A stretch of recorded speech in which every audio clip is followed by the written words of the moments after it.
Video शुरू करने से पहले आप हमारे चैनल रहस्य टीवी इंडिया को नीचे दिए गए इस लाल बटन को दबा के सब्सक्राइब कर लें। साथ ही इस घंटे को भी क्लिक कर लें, जिससे कि आप हमारे वीडियोस देख सकें सबसे पहले। दोस्तों, समुद्र की गहराई रहस्यों से भरे हुए है। दुनिया का 71% हिस्सा समुद्र के कब्जे में है।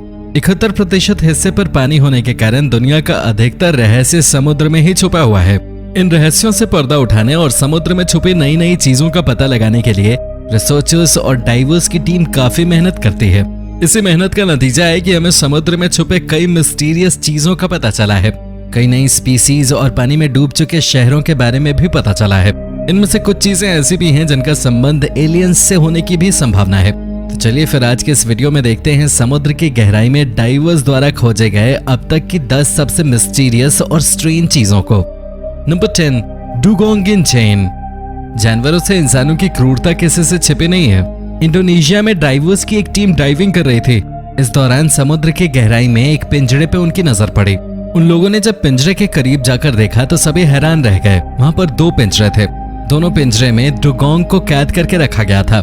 डुगोंग डुगोंगिडे फैमिली का एकमात्र लिविंग रिप्रेजेंटेटिव है और ये भी विलुप्त होने की कगार पे है। इसकी लंबाई 2.5 मीटर से 4 मीटर तक और वजन 230 से 400 किलोग्राम तक होता है।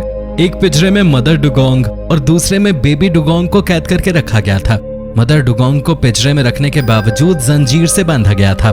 लोकल फिशरमैन ने इसे टूरिस्ट के लिए कैद करके रखा था।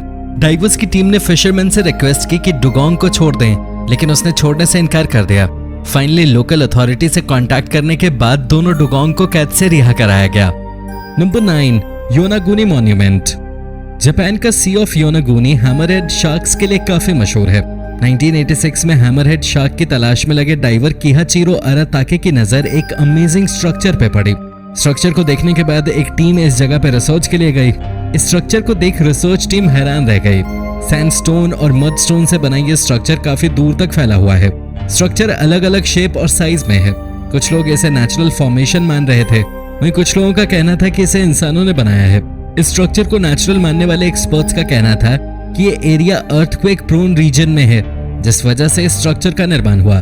लेकिन इसे आर्टिफिशियल स्ट्रक्चर मानने वाले एक्सपर्ट किमुरा का मानना था कि इस स्ट्रक्चर का निर्माण इंसानों ने लगभग 10,000 साल पहले किया था।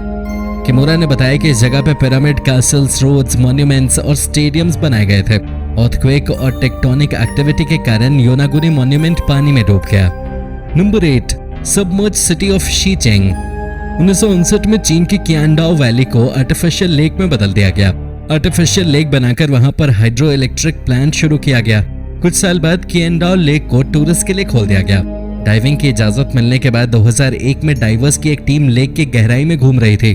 तभी उनकी नजर शीचेंग के ऐतिहासिक शहर पे पड़ी। ये शहर लगभग 2000 साल पुराना था। 2000 साल से वैली में रहने के बावजूद किसी को इस शहर के बारे में जानकारी नहीं थी। 85 से 130 फीट की गहराई में मौजूद ये शहर आज भी पूरी तरह सुरक्षित है। शहर में जाने के लिए 5 गेट बनाए गए थे। पत्थरों को काटकर शेर और दूसरे जानवरों की मूर्ति भी बनाई गई थी। घर की दीवारों पे खूबसूरत कलाकृतियां बनाई गई हैं। लकड़ी की सीढ़ी और पत्थरों की ऊंची दीवारें आज भी सुरक्षित मौजूद हैं। ईस्टर्न हान डायनेस्टी के दौरान यह शहर पॉलिटिक्स और इकोनॉमिक्स का सेंटर हुआ करता था। Number 7, the Baltic sea anomaly. Sweden और फिनलैंड के बीच बाल्टिक सी में मिले स्ट्रक्चर को देख आपको एलियन शिप की याद आ जाएगी। 2011 में जब पहली बार पीटर लिंडबर्ग और ओशन एक्स की टीम ने इस मिस्टीरियस ऑब्जेक्ट का पता लगाया, तब सभी ने इसे एलियन शिप ही माना था। इस ऑब्जेक्ट का आकार सर्कुलर है और इसका डायमीटर लगभग 200 फीट है। इसमें ऊपर जाने के लिए सीढ़ी बनी हुई है और एलियन शिप से रिलेटेड कई और चीजें इस मिस्टीरियस ऑब्जेक्ट में नजर आती हैं। इस ऑब्जेक्ट की मिस्ट्री तब और बढ़ गई जब उसी साल एक टीम इस ऑब्जेक्ट पर रिसर्च के लिए गई।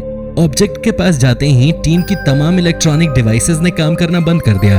हालांकि बाद में की गई स्टडी से यह बात साबित हो गई कि ये एलियन शिप नहीं है, लेकिन इसका आकार सर्कुलर कैसे हुआ, साथ ही सीढ़ी और डिजाइन कैसे बना, इस बात का जवाब अब तक नहीं मिल सका है। Number 6, sunken pirate city. Port royal 16th और 17th सेंचुरी के बीच पूरे कैरेबियन द्वीप का एक प्रमुख शहर था। यह समुद्री डाकुओं का अड्डा और जमैका का मेन ट्रेडिंग पॉइंट भी था। शहर के लोग अयाशी के लिए मशहूर थे। व्यापार के साथ साथ हर तरह का गलत काम पोर्ट रॉयल में होता था, जिस वजह से इसे शैतानों का शहर भी कहा जाता था।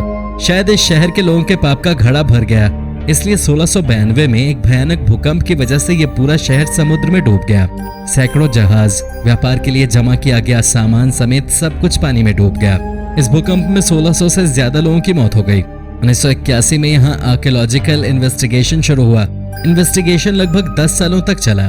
पानी के अंदर ऑक्सीजन की कमी के कारण ये शहर आज भी सुरक्षित है। पोर्ट रॉयल को टूरिस्ट डेस्टिनेशन बना दिया गया है। डाइवर्स समुद्र की गहराई में जाकर इस शहर को करीब से देख सकते हैं। Number 5, under water circle. समुद्र के अंदर पाए जाने वाले इस सर्कल को सबसे पहले 1996 में जापान में देखा गया था। लगभग 20 सालों तक इस सर्कल की मिस्ट्री बनी रही। कुछ लोग इसे एलियन से जोड़ रहे थे, तो वहीं कुछ लोगों का कहना था कि समुद्र में कोई रहस्यमयी जीव रहता है और शायद उसने इसे बनाया हो, शायद जल परी। खैर 2016 में इस सर्कल की सच्चाई सामने आ गई। इस सर्कल का संबंध न तो एलियन से है और न ही जल परी से। एक छोटी सी मछली पफर फिश इस सर्कल को बनाती है।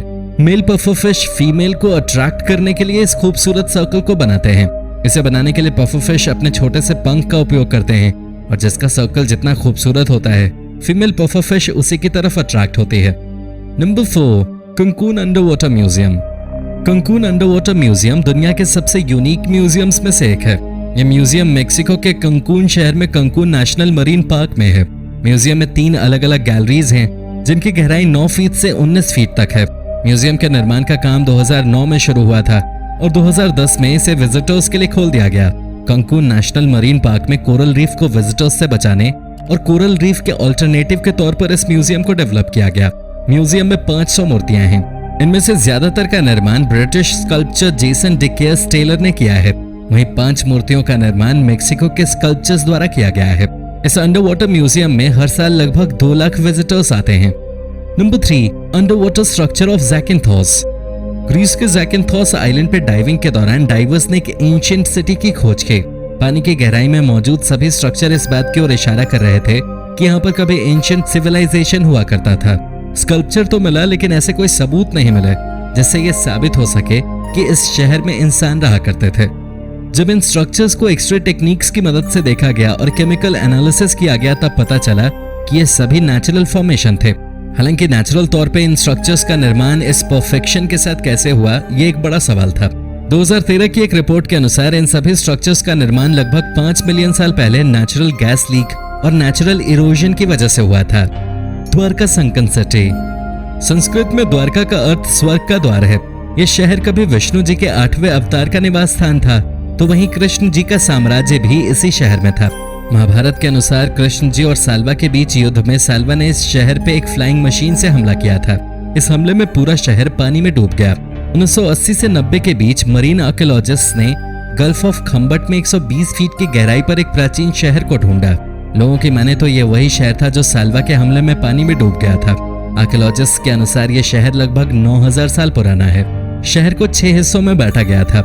Residential area, commercial area, garden और आर्टिफिशियल लेक शहर के अलग अलग हिस्सों में मौजूद हैं। आर्कियोलॉजिस्ट के अनुसार 9000 साल पहले आए भीषण बाढ़ में यह शहर पानी में डूब गया।